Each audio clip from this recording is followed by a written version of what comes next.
unplanned moments happened, yeah? 30 minutes ago. At we're here at IKEA. Sudden but, you know. Adulting. Ito na, pang-adult na ang mga gift. Kuha tayo ng cart. Of course. Kasi feeling ko marami kang bibili. Bibili ko may mabibili. Ako din. Kaya nagdala ko ng gidala ko yung si Banatin. Yes.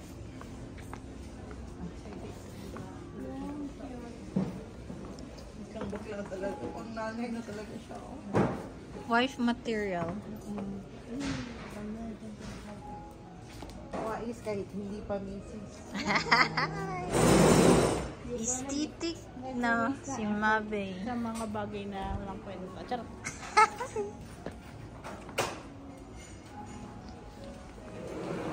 My cozy spot. Manifest our future business cafe. Super nice, oh. Ang space ba? Ay, oh. Ref at the same time table. So, Nakuan siya na maximize ang space. Oh, stool. Di ba? perfect. Oh, dishwasher. Pwede na Perfect. nga maghugas. Pero kung Pinas ni siya, maghugas. No?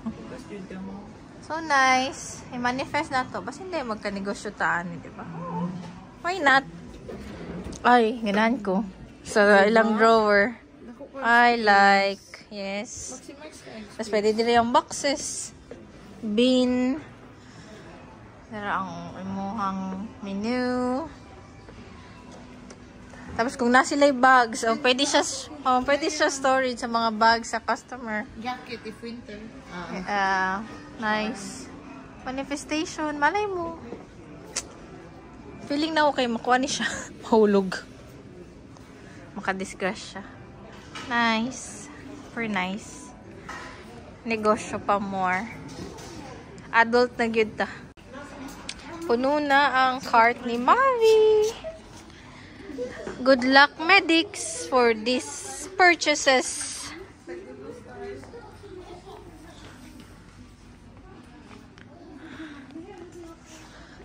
Carpets.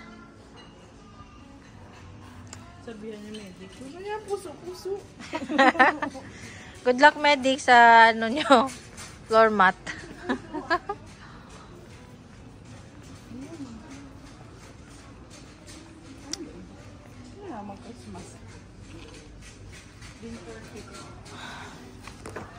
Puno na ang cart. So, ano na, good luck, medics. Okay? Ang dami niya na namang binili.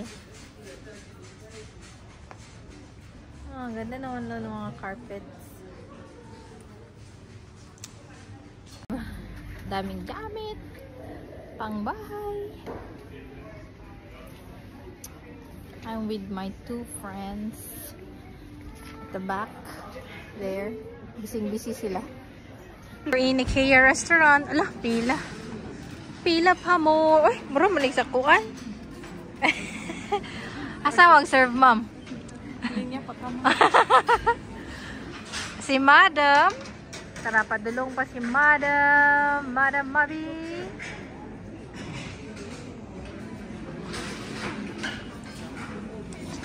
So, let's try their food. Yun ang choices.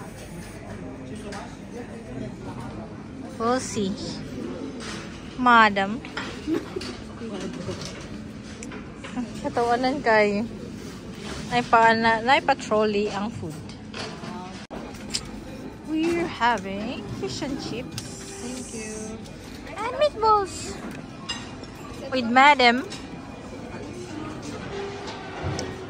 Kota kutsara. Sorry. Fish and chips. Meatballs and chips. Fish and chips. And dessert.